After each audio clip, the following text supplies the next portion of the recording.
বাচ্চাকে এই খাবারগুলো খাওয়ালে ভেতর থেকে বাচ্চার শরীর স্বাস্থ্য ম্যাজিকের মতো ভালো থাকবে, হেলদি থাকবে বাচ্চা, এবং তার প্রভাব বাচ্চার ওভারঅল ডেভেলপমেন্টে পড়বে।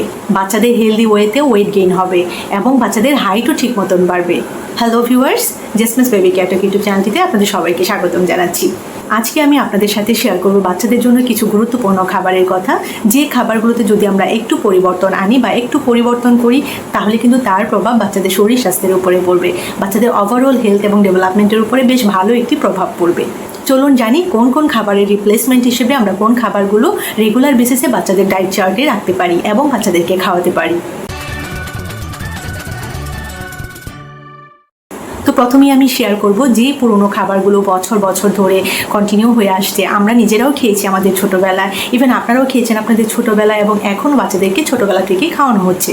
তো সেই খাবারগুলোর রিপ্লেসমেন্ট হিসেবে যে খাবারগুলো আমরা রাখতে পারি, যা রেগুলার বেসিসে বাচ্চাদেরকে খাওয়াবো, সেই খাবারগুলোর কথাই একটা একটা করে আমি আপনাদের সাথে শেয়ার করব। তো বাচ্চাদের খাওয়ানোর জন্য প্রথম চেঞ্জ আমরা আনতে পারি আলুতে। দেখুন, আমরা নর্মাল আলুটাই তো বাচ্চাদেরকে দিয়ে থাকি সব কিছুতেই, ইভেন আমরা নিজেরাও কিন্তু খেয়ে থাকি। তো এই যে নর্মাল আলুর পরিবর্তে যদি আমরা রাঙা আলু বা মিষ্টি আলুটা রাখতে পারি তাহলে তার গুণাগুণটা কিন্তু অনেক বেশি থাকে। এবং এই যে রাঙা আলু বা মিষ্টি আলু, এটা থেকে কিন্তু বাচ্চাদের ব্রেন ডেভেলপমেন্ট বলেন, বাচ্চাদের ওয়েট গেইন বলেন, মানে হেলদি উপায়ে ওজনটা যেভাবে বাড়ে সেটার ক্ষেত্রে কিন্তু ভীষণভাবে ভূমিকা রাখে এই মিষ্টি আলু। তো বাচ্চাদের ওভারঅল হেলথের জন্য কিন্তু রাঙা আলু বা মিষ্টি আলুটা কিন্তু ভীষণভাবে উপকারী। কাজে আমরা বাচ্চাদের যে খাবারগুলো ডেইলি বেসিসে তৈরি করি, যেগুলোতে আমরা আলু ব্যবহার করি বা নর্মাল যে আলু ম্যাশ করে আমরা বাচ্চাদেরকে খাওয়াই, সেই জায়গাটায় এই নর্মাল আলুর পরিবর্তে আমরা কিন্তু বাচ্চাদেরকে রাঙা আলু বা মিষ্টি আলুটা খাওয়াতে পারি, এবং এটা যদি খাওয়ানো হয় এটা কিন্তু বেস্ট অপশন হতে পারে এই খাবারের রিপ্লেসমেন্ট হিসেবে, বাচ্চাদের ডেইলি বেসিসে কিন্তু খাওয়াতে পারি। দ্বিতীয় যে খাবারটির কথা বলবো তা হচ্ছে চিনি। দেখুন, সেই ছোটোবেলা থেকেই কিন্তু আমরা চিনিটা খেয়ে আসছি বিভিন্নভাবে, বিভিন্ন খাবারের সাথে যোগ করে খাবারটাকে একটু মিষ্টি মিষ্টি করার জন্য এবং স্বাদটা যেন আরও দ্বিগুণ হয়ে যায়, সেই জন্য সব কিছুতেই কিন্তু দেখা যায় চিনিটা কিন্তু অ্যাড করা হয়। আমরা বড়রাও যখন বিভিন্ন ধরনের খাবার খাই সেটাতেও আমরা চিনি অ্যাড করি, ইভেন বাচ্চাদের খাবারটা আরও যেন সুস্বাদু হয় মিষ্টি মিষ্টি করার জন্য দেখা যায় আমরা কিন্তু একটু বেশি পরিমাণে চিনি অ্যাড করে থাকি। তো যদি পসিবল হয় রান্নাঘর থেকে ইভেন বাসা থেকেই চিনিটা আউট করে ফেলুন, মানে চিনিটা একদম বাদ দিয়ে দিন। বাচ্চাদের খাবারে কিন্তু একদম চিনি অ্যাড করবেন না, আমাদের বড়দের খাবারে তো নয়ই। দেখুন, আমরা কিন্তু অলরেডি জেনে গিয়েছি যে চিনির কিন্তু কোনো উপকারিতা নেই, বরং এর রয়েছে অনেক অনেক ক্ষতিকর প্রভাব। চিনির জায়গায় আমরা অন্য কি রাখতে পারি যেন বাচ্চাদের খাবারটা অনেক বেশি সুস্বাদু হয় এবং সেটার যে গুণাগুণটা রয়েছে তা থেকেও যেন বাচ্চারা উপকৃত হতে পারে। তো চিনির পরিবর্তে তাল মিছরি রাখতে পারেন, এছাড়া একদম পিওর আখের গুড় রাখতে পারেন, খেজুরের গুড় রাখতে পারেন। কাজেই গুড় এবং তাল মিছরি এই দুটো আপনি বাসায় স্টক করে রাখতে পারেন চিনির অল্টারনেটিভ হিসেবে। কাজেই যদি পসিবল হয় বাসা থেকে চিনিটা একদম বাদ দিয়ে দিন এবং রান্নাঘর থেকে চিনিটা সরিয়ে ফেলুন, এবং বাচ্চাদের খাবারে অবশ্যই আপনারা চিনি অ্যাড করাটা বাদ দিন।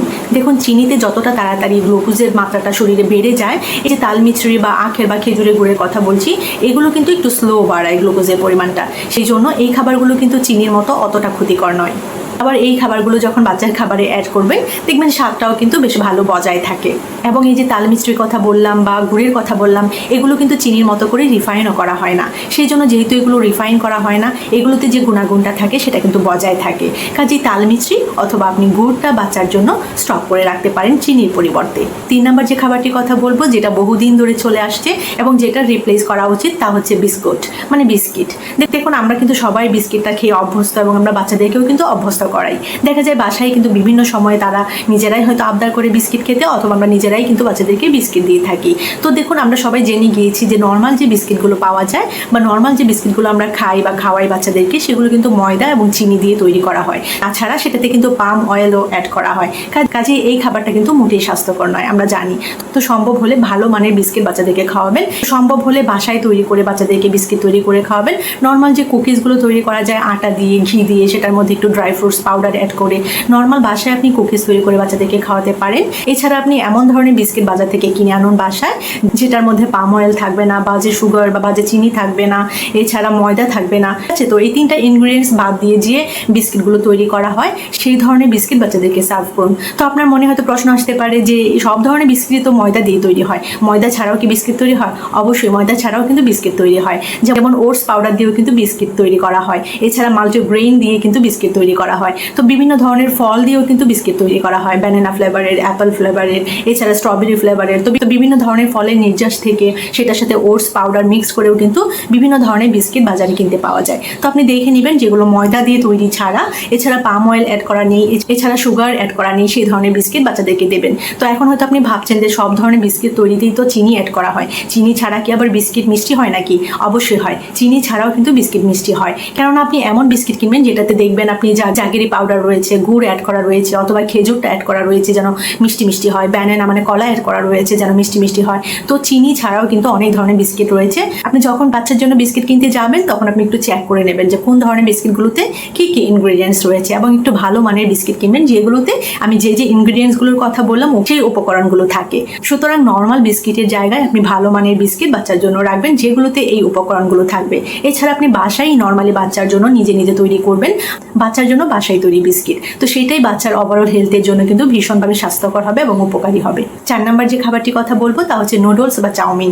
দেখুন এই যে নুডলস বা চাউমিনের কথা বললাম, সেটাও কিন্তু যেটা আমরা বাজার থেকে কিনি সেটা কিন্তু ময়দা দিয়ে তৈরি করা হয়। সেই জন্য এই যে ময়দা দিয়ে তৈরি করা হয় এটাও কিন্তু বাচ্চার জন্য স্বাস্থ্যকর নয়। তো চেষ্টা করবেন, বাজারে কিন্তু রাইস নুডলস পাওয়া যায়, তো বাচ্চার জন্য যখন কিনবেন রাইস নুডলসটা আপনি কিনে নিয়ে আসবেন। এছাড়া বাসায়ও কিন্তু রাইস নুডলস তৈরি করা যায়। আপনি অনলাইনে বিভিন্ন প্ল্যাটফর্মে আপনি রাইস নুডলস কীভাবে তৈরি করে সেটা আপনি শিখে নেবেন, এবং বিভিন্ন ধরনের সবজি মিক্সড করে, চিকেন মিক্সড করে, ডিম মিক্সড করে আপনি কিন্তু বাচ্চার জন্য সুস্বাদুভাবে কিন্তু রাইস নুডলসটা তৈরি করে বাচ্চাকে খাওয়াতে পারেন। দেখুন সব সময় এক ধরনের খাবার কিন্তু বাচ্চা খেতে ইচ্ছে করে না, এবং বাচ্চা কিন্তু খেতেও চায় না, এবং এই কারণেই কিন্তু বাচ্চাদের খাবারের প্রতি একটি অনাগ্রহ তৈরি হয়, এবং বাচ্চারা কিন্তু দেখবেন সবসময় ভাত খেতে চায় না, বা যে ধরনের খাবার বাচ্চারা রেগুলার খাচ্ছে সেটা কিন্তু বাচ্চারা খেতে চায় না। সেই জন্য এই যে রাইস নুডলসের কথা বললাম, সেটা যদি আপনি বিভিন্ন ধরনের সবজি মিক্সড করে, এছাড়া চিকেন মানে মুরগির মাংস মিক্সড করে যদি বাচ্চাদেরকে দেন, সেটা কিন্তু বাচ্চা খুব মজা করে খাবে, এবং বাচ্চার ওভারঅল হেলথ মানে স্বাস্থ্যের জন্য কিন্তু ভীষণভাবে উপকারী হবে এই খাবারটা। 5 নম্বর যে খাবারটির কথা বলবো তা হচ্ছে চিকেন। দেখুন চিকেন তো আমরা বাচ্চাদেরকে খাওয়াই, এবং এটা কিন্তু বাজার থেকে যখন কিনে আনি আমরা কিন্তু দেখা যায় নর্মাল চিকেনটাই বাচ্চাদের জন্য কিনে আনি। অবশ্যই এই নর্মাল চিকেনটা যখন বাচ্চাদের জন্য কিনবেন তখন একটা জিনিস খেয়াল রাখবেন, যে চিকেনটা আপনি কিনতে যাচ্ছেন বা কিনছেন সেটার মানটা বা গুণাগুণটা কীরকম। দেখুন বাজারে কিন্তু অনেক ধরনের চিকেন বা মুরগির মাংস রয়েছে বা মুরগি রয়েছে যেগুলোতে কিন্তু ইঞ্জেকশন দেওয়া হয়, এবং ইঞ্জেকশনটা দেওয়া হয় যেন সেই চিকেনটার মধ্যে যেন মাংস বেশি থাকে, ওয়েটটা যেন বেশি হয়। এবং এই যে ইঞ্জেকশন দেওয়া হচ্ছে এবং এই মাংসটা যে আমরা রেগুলার বেসিসে বাচ্চাদেরকে খাওয়াচ্ছি, বাচ্চাদের ডায়েট চার্টে রাখছি, আমরা কিন্তু বুঝতে পারছি না যে এটা থেকে বাচ্চার কতটা ক্ষতি হচ্ছে। এবং এই যে বাচ্চাকে এটা খাওয়াচ্ছেন আপনি কিন্তু চট করে বুঝবেন না যে এটা থেকে কি ক্ষতি হচ্ছে।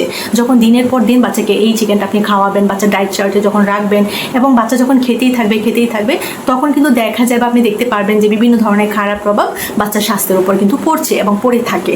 সেই জন্য বাচ্চাদের জন্য চেষ্টা করবেন নর্মাল চিকেনের পরিবর্তে দেশি যে মুরগিগুলো পাওয়া যায়, মানে দেশি মুরগি আপনি একটু কালেক্ট করবেন, বা যে দোকানদাররা রয়েছে মুরগির দোকানে যে দোকানদাররা রয়েছে তাদের সাথে কথা বলে আপনি একটু কালেক্ট করবেন, এবং একদম যে দেশি মুরগিগুলো রয়েছে সেগুলোই বাচ্চাদের জন্য সিলেক্ট করবেন। সুতরাং নর্মাল যে চিকেন বা মুরগির মাংস রয়েছে সেটার পরিবর্তে চেষ্টা করবেন বাচ্চাদের জন্য দেশি মুরগির মাংসটা রিপ্লেস করতে, এবং বাচ্চাদের ডায়েট চার্টে দেশি মুরগির মাংসটা রাখতে। এবং যেহেতু আমরা চিকেনটা রেগুলার বেসিসে বাচ্চাদেরকে খাওয়াই, এবং দেখা যায় চিকেন স্টু করে খাওয়াচ্ছি, চিকেন দিয়ে বিভিন্ন ধরনের আইটেম তৈরি করে বাচ্চাদেরকে খাওয়াচ্ছি, অনেক বাচ্চারাই রয়েছে যে চিকেন ছাড়া কিন্তু তারা ভাতই খেতে চায় না। একটু বড় যে বাচ্চারা রয়েছে যারা স্কুলে যাচ্ছে দেখা যায় তারা কিন্তু সব কিছুতেই চিকেনটা চায়। সেই জন্য আপনি অবশ্যই চেষ্টা করবেন যে চিকেনটা আপনি বাচ্চাকে খাওয়াচ্ছেন সেটার মানটা কতটুকু ঠিক আছে, সেটার গুণাগুণটা কতটুকু ঠিক আছে। চেষ্টা করবেন দেশি মুরগিটা যেটা একদম পিওর, আমাদের দেশের যে একদম খাঁটি মুরগিগুলো রয়েছে সেগুলো যেন বাচ্চার জন্য আপনি রাখতে পারেন, এবং সেগুলো যেন আপনি কালেক্ট করে সেটাই যেন আপনি বাচ্চাকে খাওয়াতে পারেন। লাস্ট বাট নট লিস্ট এখন যে খাবারটির কথা বলবো তা হচ্ছে গরুর দুধ। দেখুন আমরা জানি যে ছোট বাচ্চাদের মানে যখন বাচ্চার বয়স 2 বছর হয়ে যায় তখন বাচ্চাদের খাবারে আমরা গরুর দুধটা অ্যাড করি, বিভিন্ন ধরনের খাবার বাচ্চাদেরকে তৈরি করে দিই যেন বাচ্চার হেলদি উপায়ে ওয়েট গেইন হয়, বাচ্চার ওভারঅল স্বাস্থ্যটা যেন ভালো থাকে। তো এই গরুর দুধটা যে আমরা খাওয়াচ্ছি আমরা কোথা থেকে গরুর দুধটা কালেক্ট করছি?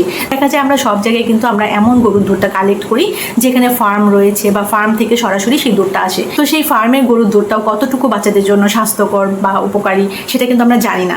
সেই জন্য আমি পার্সোনালি মনে করি আমাদের দেশি গরুর দুধটা যেন আমরা বাচ্চাদেরকে খাওয়াতে পারি। তো আমি পার্সোনালি মনে করি ফার্মের গরুর দুধের থেকে আমাদের দেশীয় গরুর দুধের কিন্তু বেশি উপকারিতা রয়েছে। আমি সবসময় মনে করি আমাদের দেশীয় গরুর দুধ দিয়ে তৈরি ঘি, পনির বাটার, সেগুলো যেন আমরা বাচ্চাদেরকে খাওয়াতে পারি, সেটাতে আমাদের বেশি অ্যাপ্রিসিয়েট করা দরকার।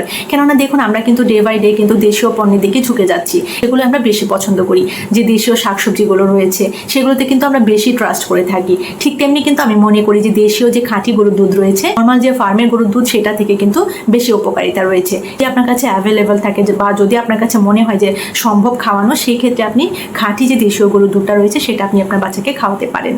তো আমি মনে করি যে খাবারগুলোর কথা বললাম, মানে যে খাবারগুলো রিপ্লেসমেন্ট হিসেবে আমরা যে খাবারগুলো রাখতে পারি, এই ধরনের ভালো ভালো খাবার যদি আমরা বাচ্চাদের খাদ্য তালিকায় রাখতে পারি এবং ডেইলি বেসিসে যদি বাচ্চাদেরকে খাওয়াতে পারি, তাহলে কিন্তু বাচ্চাদের ওভারঅল স্বাস্থ্যের উপরে কিন্তু একটি ভালো প্রভাব পড়বে। এটা কিন্তু আমি পার্সোনালি মনে করি। আপনার কাছে যদি মনে হয় আজকের ভিডিওটি বেশ উপকারী ছিল এবং অত্যন্ত ইনফরমেটিভ ছিল, অবশ্যই কিন্তু আমাকে কমেন্ট সেকশনে জানাবেন।